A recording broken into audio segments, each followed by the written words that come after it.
Hi guys, welcome to the Tech and Relationship series of the Love and Life Matters, where we keep it real and raw on matters that relate to love life and life in general.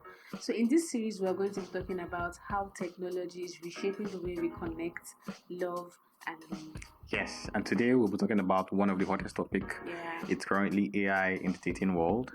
Would you trust AI to predict your love chemistry with his algorithm? Yeah, I think about it.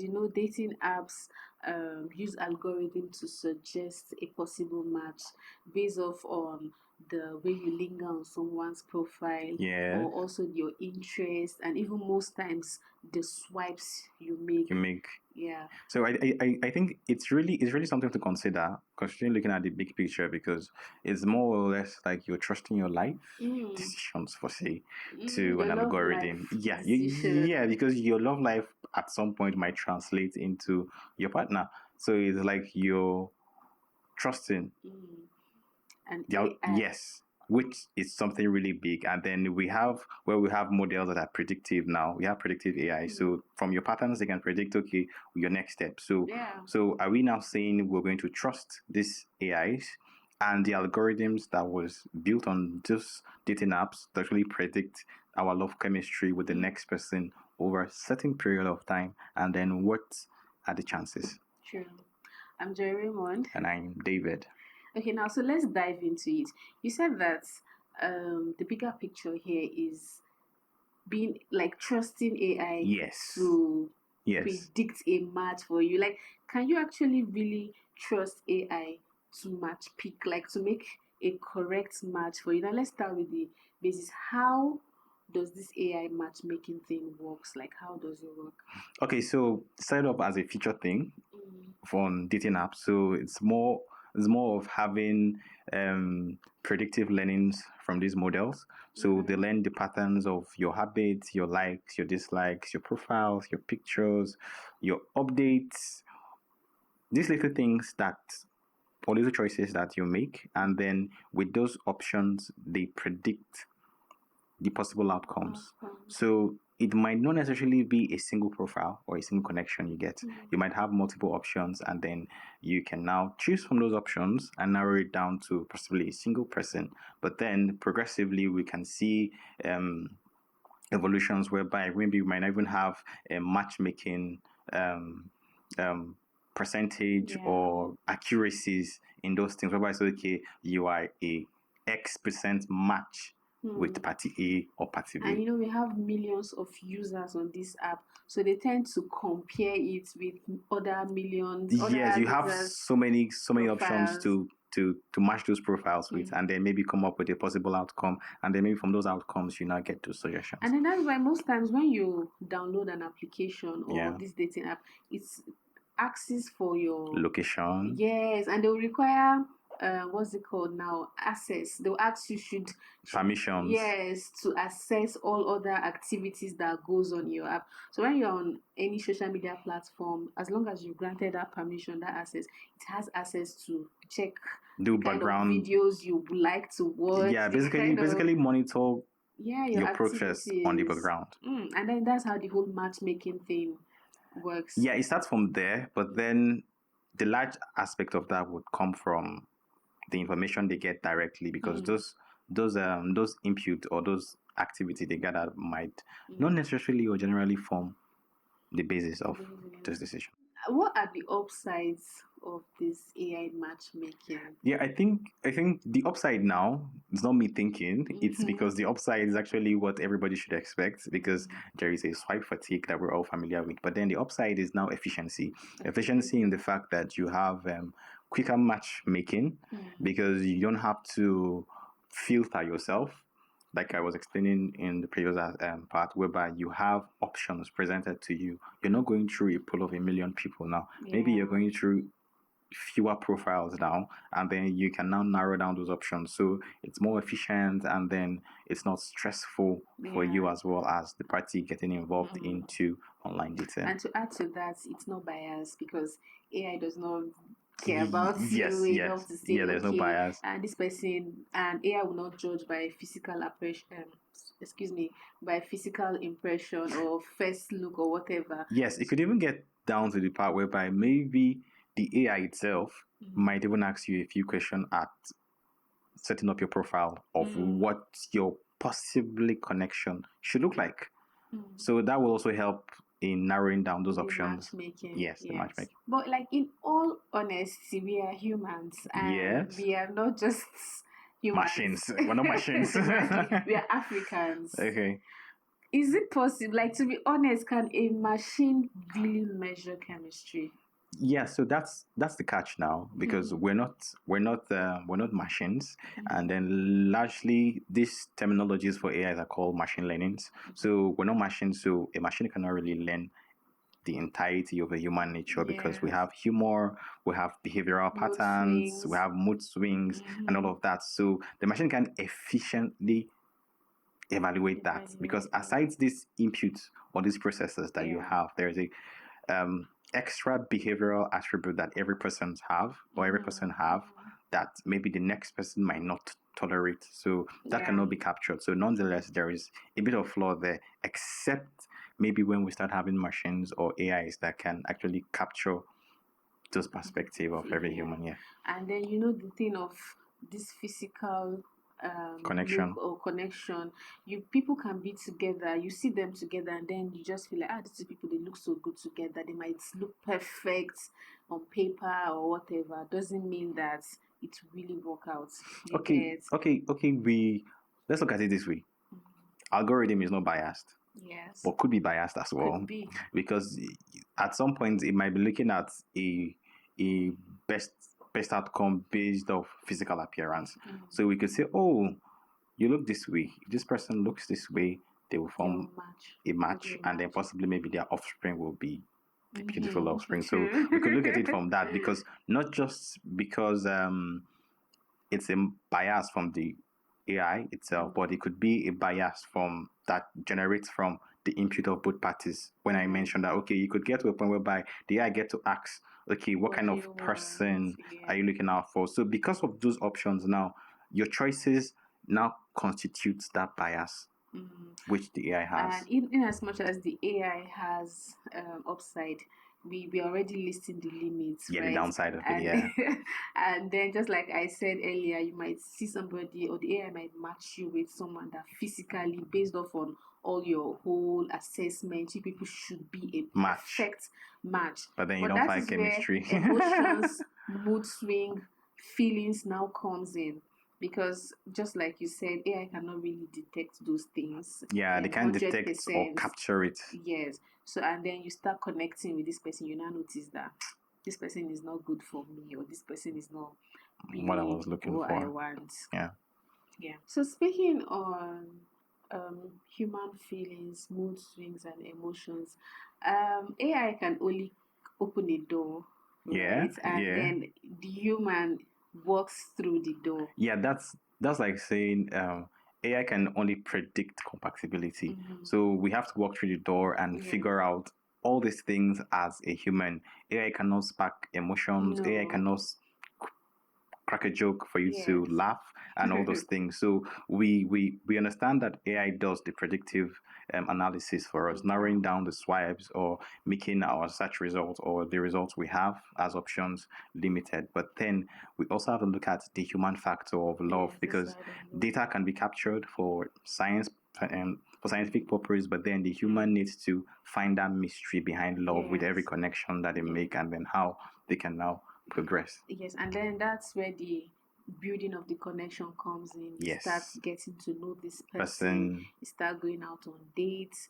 You start exchanging maybe gifts or whatever kind of feelings. Basically, having activities to do together to understand each other better. So these are things that AI cannot do. Or predict itself. Not predict rather, but predict its outcome. Because at that point, the AI probably is not involved in that process. The AI cannot actually evaluate your emotions to say, okay, this activity with this party was efficient or was pleasant or was as it thought it would be. Yeah. AI would not be able to also predict if somebody is going to be toxic. it can always start with love, and then along the line, the real nature of that person will begin to come out. And this is something AI cannot do as well. And that's why the human nature beats the artificial intelligence nature, in as much as it's good. Yeah, it does beat it. It does beat it. I agree with you. I agree with you. But then there is also an essence of having an AI evaluate. Definitely, its impact. We cannot rule that out because it's very, very, very important. But then who knows? AI can beat you at the end of the day, or at some point. I will not agree with that. I refuse to agree with that.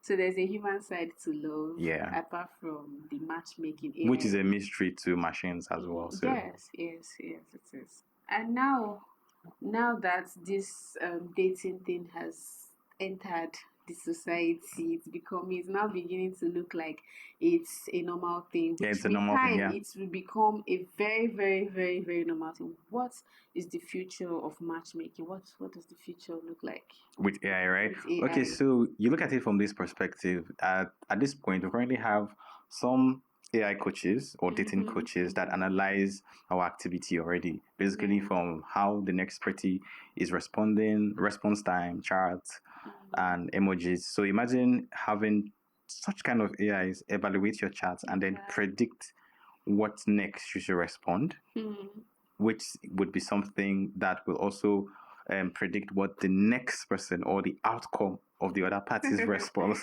So it's more or less like you're working in a predefined path that the AI said, saying, okay, if you do this. So it's like at the end of the day, the dating game sort of becomes like a machine game. Yes, a game of chess. Don't you think it will look like you no longer have control of how you respond to this whole dating thing, especially when it has to do with, some people can get carried away. They'll get so engrossed in this AI thing that even if you want to say good morning, you ask your AI, should I say good morning? Morning or not? Or should I understand. Say? Yeah, I understand that aspect. Speaking of this dating coach thing, right? Yeah. You ask your coach, should I say good morning or should I ignore him? What's the best time for me to say good morning to? You get so we're slowly drifting away from real connections or physical connections to that. And then I came across a story that I'm sure we've seen it online, that she committed suicide, and it's because of she lost connection with physical touch, because she became so attached with her AI, and they had to go through her chats with her AI, and they saw that she was, when you cannot beat the human nature. Yes. You slowly lose your touch because you're always, AI will give you a certain kind of answer. It won't add it with feelings. It just give you answer, no a direct empathy, answer. There's no empathy added to it. Just what you want to hear. It's just a calculated response. Exactly. So, and then imagine that you're depressed and you need physical connection, or you need that emotional presence that will actually ease that feeling. Yeah. And then the story, of course, she committed suicide, and then they had to see her. They saw her chat with the AI where she was crying for emotions or feelings, but AI was just doing its job. So people should know, I don't know, but the thing of getting carried away with this AI matchmaking thing, that you slowly begin to forget that you're a person and you have your own self and you're feeling that you feel like computer would, I beg your pardon, AI would fix everything for you and then make life much more easier. So, but then we also have to look at it from a general perspective, because looking at how AI would impact, or the impact of AI in dating in terms of predictive suggestions and chats, communications, and all of that, we also have to think as a human for ourselves, because you always have the choice. Yes.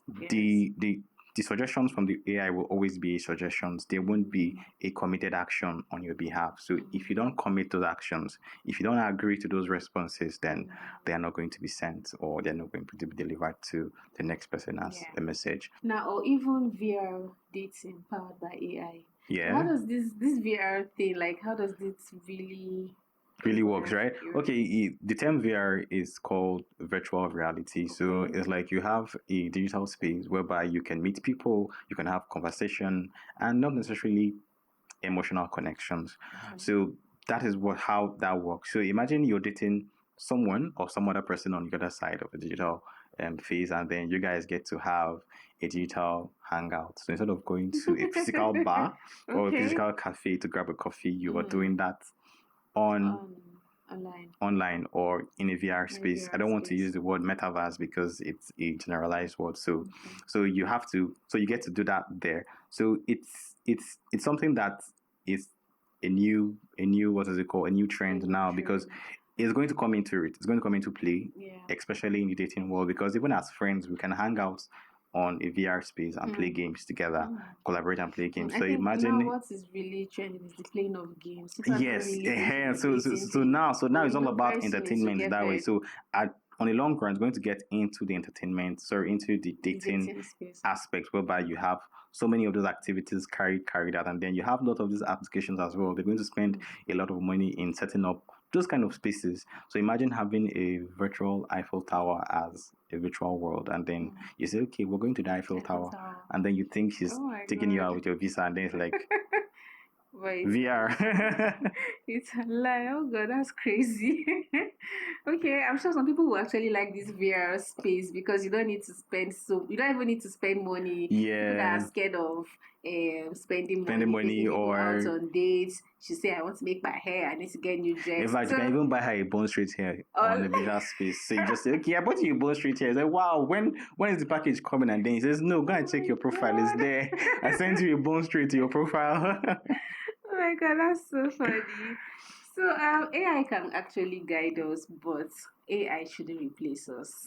Like it shouldn't. We shouldn't lose ourselves in the process. AI shouldn't replace us, right? Yeah. So AI can only do the algorithm and do the predictive thinking to a large extent for us. But then on the long run, we should always realize that, okay, we as humans or as individuals, as parties, should do a major aspect of the connection in terms of connecting with these individuals we are interested in as perspectives, and then have meaningful relationships at the end of the day, and also not fall for catfishing and all those things, because it also makes it possible as well. Because at that point, instead of evading your video calls, I could have a digital profile on my VR, and then you're seeing my digital twin and all of that. Because the most powerful parts of love is the human part. Yeah. Right? Yes. That's the human part. So thank you for joining us on today's episode. Yes, and we'll see you in the next one. Don't forget to subscribe and follow us on all socials.